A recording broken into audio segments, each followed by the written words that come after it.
ঝিনাইদহে কোটা বিরোধী আন্দোলনের শিক্ষার্থীদের উপর ছাত্রলীগের হামলা, আহত ৫। ঝিনাইদহে কোটা বিরোধী আন্দোলনকারী শিক্ষার্থীদের উপর হামলার ঘটনা ঘটেছে। মঙ্গলবার সকালে শহরের উজির আলী স্কুল অ্যান্ড কলেজ মাঠে এই ঘটনা ঘটে। শিক্ষার্থী ও প্রত্যক্ষদর্শী শিক্ষার্থীরা জানায়, কোটা বিরোধী আন্দোলনের অংশ হিসেবে সকালে বিক্ষোভ মিছিল করার জন্য শহরের উজির আলী স্কুল মাঠে জড়ো হয় শিক্ষার্থীরা।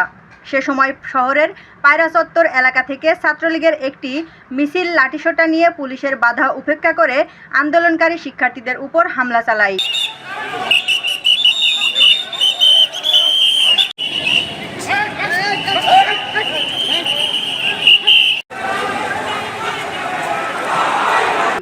তারা লাঠি ও রড দিয়ে শিক্ষার্থীদের মারধর করে ব্যানার কেড়ে নেয়, ভাঙচুর করে মাইক। আন্দোলনকারী শিক্ষার্থীরা ছত্রভঙ্গ হয়ে গেলে ছাত্রলীগ সেখান থেকে মিছিল সহকারে ফিরে যায়।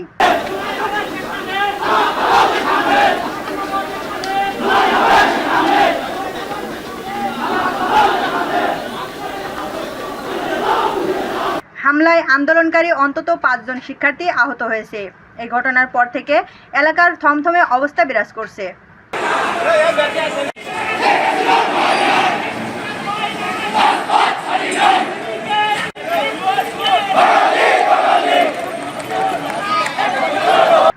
Desk report, eagle TV news.